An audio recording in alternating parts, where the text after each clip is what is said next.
Welcome back to my channel ADP study time. तो चलिए आज हम लोग करेंगे मॉडल एक्टिविटी क्लास 10 का हिंदी, जो कि पार्ट 8 है। आज इसको भी कंप्लीट कर ही देते हैं हिंदी का। जो आप लोगों का बहुत डिमांड है सर हिंदी कराए, तो आज हिंदी आज कंप्लीट हो जाएगा आप लोगों को। तो चलिए पढ़ते हैं, ठीक है। तो देखिए आपका क्वेश्चन दिया हुआ है, क्वेश्चन तो आप लोगों के पास ही होगा, तो डायरेक्ट इसका आंसर से स्टार्ट ही करते हैं हम लोग। तो देखिए यहाँ पर क्या बोला, निम्नलिखित प्रश्नों को उत्तर 1-2 वाक्यों में कीजिए। ये क्वेश्चन है, इसको डायरेक्ट आप लोग देख लीजिए क्वेश्चन, हम डायरेक्ट आंसर से बताते हैं आपको, ठीक है।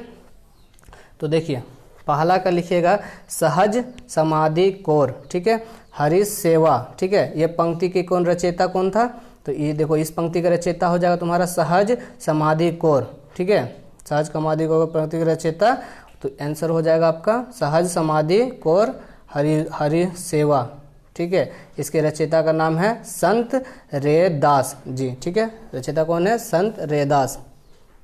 अगला पे आते हैं हम लोग। अगला दिया हुआ है कटी कुंजर की पासी रे पंक्ति में कौन संकेतिक है, तो इसका आंसर हो जाएगा आपका, तो देखो काटी कुंजर की पासी रे पंक्ति में गज और गणिका संकेतिक है, जिसके उद्धार के विषय में रैदास जी कर रहे हैं, ठीक है। चलो अगला पे आते हैं हम लोग। तुम पर करूँ नहीं कुछ सयास पंक्ति की भाषा क्या है, तो इसकी भाषा लिखिएगा तुम पर करूँ नहीं कुछ सयास पंक्ति की भाषा खड़ी बोली हिंदी है, ठीक है। अगला में क्या दिया हुआ आपका, किंतु प्राची से उषा की, ठीक है, प्रस्तुत पंक्ति किस पाठ से उद्धृत है, तो 4 का हो जाएगा आपका। तो लिखिएगा किंतु प्राची से उषा की प्रस्तुत पंक्ति नीड़ का निर्माण फिर नामक पाठ से उद्धृत है, ठीक है। अगला पे आते हैं हम लोग। रीढ़ क्या है, ठीक है, रीढ़ क्या है, तो इसका आंसर लिखिएगा रीढ़ का प्रयोग शहनाई बजाने के लिए होता है। रीढ़ अंदर से पोली होती है जिसके सहारे शहनाई को फूंका जाता है, ठीक है।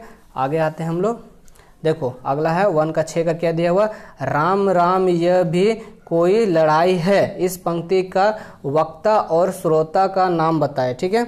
तो इसका आंसर आप लोग लिखिएगा राम राम ये भी कोई लड़ाई है, इस पंक्ति के वक्ता लहना सिंह और श्रोता सूबेदार हाजरा सिंह एवं खंदकों में बैठे बाकी सैनिक है, ठीक है।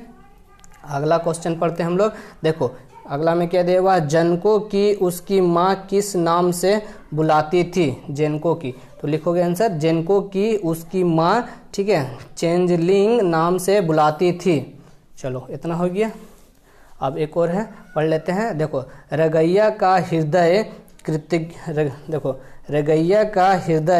कृतज्ञता से क्यों भर गया, तो इसको लिखिएगा रगैया का हृदय कृतज्ञता से इसलिए भर गया कि उसका बेटा, ठीक है, खुशनसीब था जो स्कूल में पढ़ रहा था और ऐसे शिक्षक भी थे जो उसे खेलने और पिलाने की खर्चा भी उठा रहे थे और उसे पढ़ा भी रहे थे, इसलिए उसके हृदय से ये भर गया, ठीक है।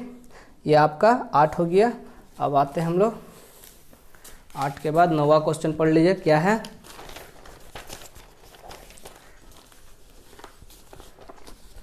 तो 9वां क्वेश्चन देखिए क्या दिया हुआ है। 9वां क्वेश्चन दिया अधिकार का अधिकारन का चिन्ह क्या है, ठीक है। अधिकार कारक का चिन्ह क्या है, तो अधिकार कारक का चिन्ह या पर है, ठीक है। अधिकार कारक का चिन्ह या पर है। आगे पढ़ते हैं। देखो संधि कितने प्रकार की होती है, ठीक है, संधि कितने प्रकार की होती है, तो लिखिएगा संधि 3 प्रकार की होती है। देखियो अगर ये वीडियो का ओवर हीटिंग का कुछ ऑप्शन आ रहा है, अगर ये वीडियो बीच में रुक जाता है तो इसका जो नेक्स्ट वीडियो बनाऊंगा उसमें इसका कुछ पार्ट को डाल दूंगा, ठीक है। अगर बाय द वे वीडियो बीच में रुकता है तो, ठीक है, आप लोगों को पहले बता दे रहा हूँ। चलो तो संधि कितने प्रकार होती है, संधि 3 प्रकार होती है। पहला का नाम लिखिएगा स्वर संधि, दूसरा का व्यंजन संधि और तीसरा का क्या होता है, विसर्ग संधि, ठीक है। अब देखो ये पहला का क्वेश्चन दिया हुआ पढ़ लेते, ये कंप्लीट हो गया। संधि कितने प्रकार होता है सबका नाम दे दिए। अब हम लोग आएंगे 2 का निम्नलिखित प्रश्नों का उत्तर 3-4 वाक्यों में लिखे, ठीक है। तो देखो रैदास की भक्ति भाव का स्वरूप बताइए, ठीक है, ये क्वेश्चन है। तो इसका आंसर आप लोग क्या लिखिएगा, देखो रैदास की, ठीक है। तो आंसर लिखिएगा जैसे कि, उसका डायरेक्ट आंसर बता रहे हैं, जैसे कि रैदास के जीवन, ठीक है, वृंत से स्पष्ट है कि वे एक चर्मकार फूल में पैदा हुए थे और जूते बनाने का कार्य करते थे, किंतु उनमें ईश्वर के प्रति शक्ति ना ही उसमें साधारण मनुष्य से ऊपर उठाया, ठीक है। उनके अनुसार शक्ति की परिभाषा भज सेवार्थन, शक्ति के अनुसार सेवा करना ही भक्ति है, ठीक है। रैदास साधु संतों और जन्य लोगों के प्रति परोपकारी और दयालु भावना रखते थे। ये हो गया 2 का 1, ठीक है। अगला क्वेश्चन क्या दिया हुआ, 2 का 1 के बाद 2 का 2। एक चिड़िया चोंच में तिनका लिए जो जा रही थी, काव्यांश का अर्थ स्पष्ट करें। क्वेश्चन लिख लिए, अब इसका आंसर आते हैं हम लोग। आंसर में देखिए क्या दिया हुआ, एक छोटी सी चिड़िया अपनी चोंच में एक कोमल तिनके को लिए हुए सहजाता पूर्वक आकाश मार्ग पर उड़ती चली जा रही है, ठीक है। जो ऊंचाई आकाश में प्रभावित होने वाली पवन की ऊंचाई को भी नीचा दिखाई दे। कवि का तात्पर्य यह है कि व्यक्ति की आशा को उसके कद से नहीं बल्कि आत्मविश्वास से मापना चाहिए, ठीक है। ये आपका हो गया। अब आते हैं हम लोग इसका अगला क्वेश्चन पे। तीसरा में क्या बोला है, किस दिन, ठीक है, खां साहब खड़े होकर शहनाई बजाते थे और क्यों, ठीक है। तो इसका आंसर आप लोग लिखिएगा। देखो, जब कभी बालाजी मंदिर या विश्वनाथ मंदिरों में कोई उत्सव होता था तो उस दिन, ठीक है, बिस्मिल्लाह खां खड़े होकर शहनाई बजाया करते थे, क्योंकि उनके पूर्वजों ने भी कभी खड़े होकर शहनाई बजाई थी। बिस्मिल्लाह खां जब कभी काशी से बाहर भी रहते थे तब भी वो उनके तरफ अपना मुंह करके अपनी श्रद्धा प्रकट करते थे, ठीक है। अगला पढ़ते हैं। अगला हो गया 3 का क्या दिया हुआ, किस दिन, तो ये तो हो गया। अब हम लोग 3 पढ़ेंगे, ठीक है। 3 हो गया, अब 4 पढ़ते हैं। 4 में क्या बोला है कि किसने रंगोइया को आग लगाने की सूचना दी और उसके बाद क्या हुआ, ठीक है। तो इसका आंसर आप लोग लिखिएगा। आग लगाने की सूचना रंगैया को नारिगा ने दी, ठीक है, नारिगा ने दी। उसने कहा कि उठो दादाजी, जल्दी चलो, हमारे पलवी में आग लग गई है, ठीक है। और रंगैया दौड़ता हुआ भागा और अपने घर पहुंचा। घर की छत पूरी तरह जल चुकी थी। रंगैया ने मास्टर साहब के, ठीक है, यहाँ तक लिख लो, उसके बाद बता रहा हूँ।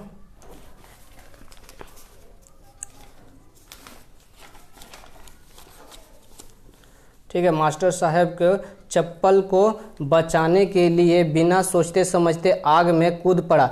रंगैया खुद जल गया पर उसने मास्टर साहब के चप्पल को कुछ ना होने दिया, ठीक है।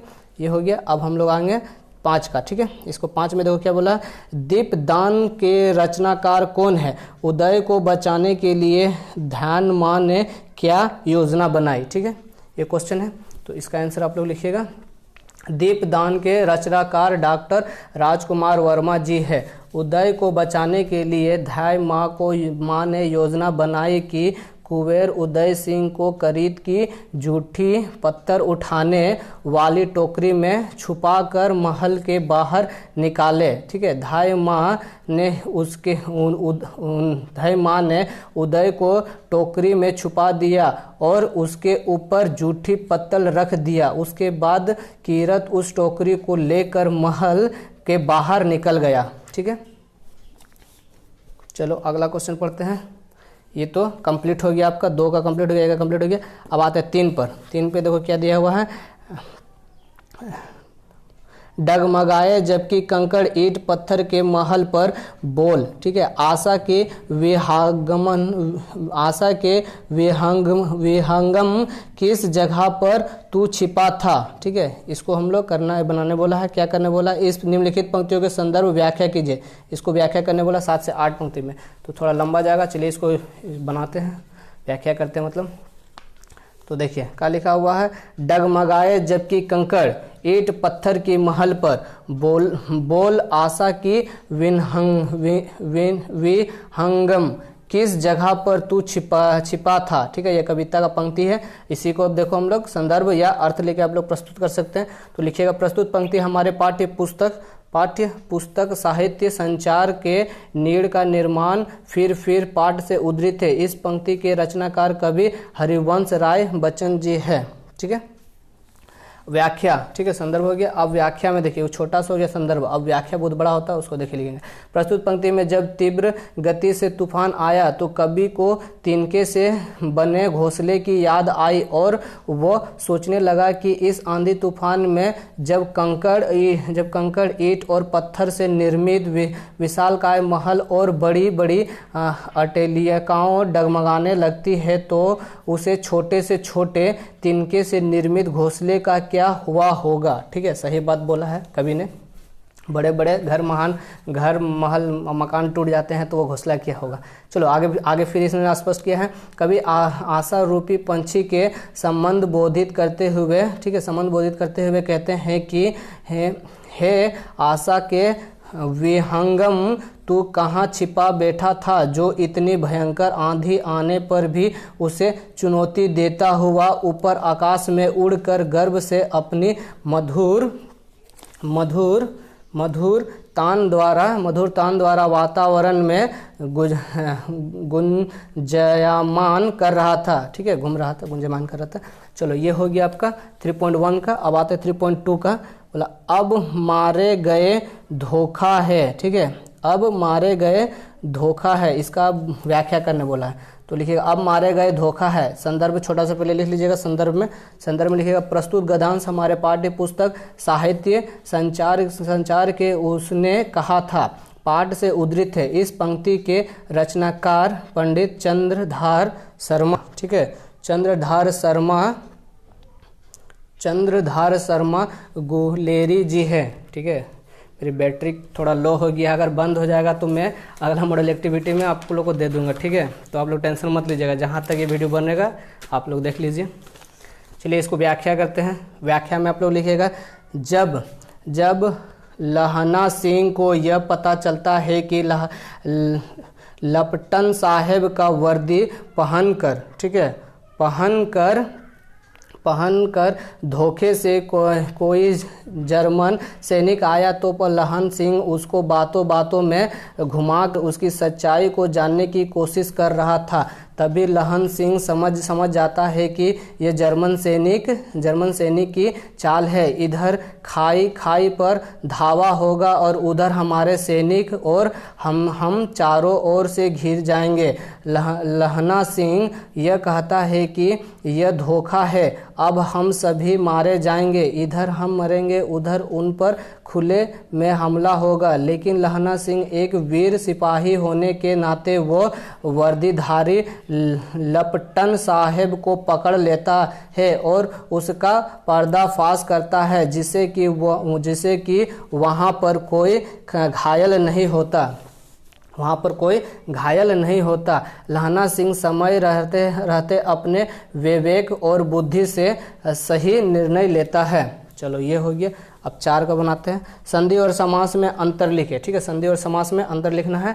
तो चलिए इसे लिखते हैं। एक तरफ संधि कर दिए, एक तरफ समास को ऐसे करके लिख लीजिएगा। तो देखिए, संधि में 2 वर्ण मिलते हैं, समास में 2 पद मिलते हैं। ठीक है, याद रखिएगा। वर्ण इसमें शब्द भी बोल सकते हैं, इसको वर्ण शब्द भी होता है। तो देखो, संधि विच्छेद में प्लस चिन्ह का उपयोग किया जाता है, समास विग्रह में प्लस चिन्ह का उपयोग नहीं किया जाता है। ठीक है, अगला पॉइंट दीजिएगा। संधि में मुख्यतः 3 भेद होते हैं, समास में मुख्यतः 6 भेद होते हैं। चलो अगला में आते हैं हम लोग। संधि को तोड़ना और विच्छेद कहलाता है, समास को तोड़ना विग्रह कहलाता है। इसको विच्छेद कहलाता है, इसमें विग्रह कहलाता है। संधि का शाब्दिक अर्थ जोड़ मिलान या समझौता होता है। समास का शाब्दिक अर्थ संक्षेप होता है। उदाहरण, राजा का पुत्र राजपुत्र, इसमें होगा 9 प्लस उदय तो नवोदय। ठीक है, ये हो गया। अब हम लोग 5 का पढ़ते हैं। सर्वनाम की परिभाषा उदाहरण सहित लिखें। चलो, सर्वनाम की परिभाषा भी लिखना है उदाहरण सहित। तो इसको आप लोग लिखिएगा। सर्वनाम, देखिए पहले सर्वनाम के बारे में लिखेंगे। वह शब्द जो संज्ञा के बदले में आए उसे सर्वनाम कहते हैं। जैसे मैं, तू, हम, वह, आप, उसका और उसकी आदि सर्वनाम है। ठीक है। अब उदाहरण, वह पढ़ रही है, देखो वो आ गया ना, तो ये कहा है सर्वनाम। ठीक है। उपयुक्त वाक्य में वह सर्वनाम है जो किसी लड़की के नाम के बदले प्रयोग हुआ। ठीक है। यहाँ पर किसी का भी नाम भी हो सकता है, जैसे राम, मोहन, ये सब कुछ भी। चलो ये कंप्लीट हो गया और थोड़ा इसमें बचा हुआ है, 1 मिनट अरेंज करने दो मुझे।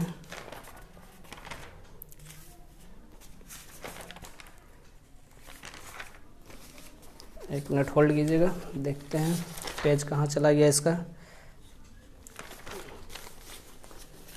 अभी तो यही था, 3, 4, चलो मिल गया। ठीक है। उसके बाद आप लोग लिखिएगा। ठीक है। सर्वनाम के कुल 6 भेद होते हैं। ठीक है। पहला लिखिएगा पुरुषवाचक सर्वनाम। ठीक है। तो इसको आप जो सर्वनाम पुरुष के नाम के बदले आता है उसे पुरुषवाचक सर्वनाम कहते हैं। उदाहरण में मैं, वह, हम आदि। ठीक है। ये सब पुरुषवाचक में आ गया। दूसरा में दीजिएगा निजवाचक सर्वनाम। जिस सर्वनाम का प्रयोग वाक्य के कर्ता के लिए किया जाता है उसे निजवाचक सर्वनाम कहते हैं। जैसे आप, अपना। ठीक है। उदाहरण, मैं अपना काम स्वयं करूंगी या करता हूं। ठीक है। तीसरा दिया हुआ है निश्चय वाचक सर्वनाम। ठीक है। जिस सर्वनाम से किसी निश्चित, ठीक है, किसी निश्चित वस्तु का बोध हो उसे निश्चय वाचक सर्वनाम कहते हैं। जैसे यह, ये, वह आदि। उदाहरण, यह मेरी पुस्तक है। ठीक है। अगर आएगा अनिश्चय सर्वनाम, उसी का उल्टा हो जाएगा। तो जिस सर्वनाम में किसी निश्चय वस्तु का बोध ना हो उसे अनिश्चय सर्वनाम कहते हैं। जैसे कोई, कुछ आदि। उदाहरण में लिखिएगा घर में कोई सोया है। ठीक है। कोई मतलब कोई बता नहीं रहा, निश्चय नहीं हो पा रहा है कौन सोया हुआ। अगला, ठीक है, लिखिएगा संबंधवाचक सर्वनाम। संबंधवाचक सर्वनाम का जिस सर्वनाम से किसी संज्ञा या सर्वनाम का संबंध सूचित हो उसे संबंधवाचक सर्वनाम कहते हैं। जैसे जो, जैसे, वैसा आदि। ठीक है। ये हो गया। उदाहरण में जैसे करोगे वैसे पाओगे, ये हो गया।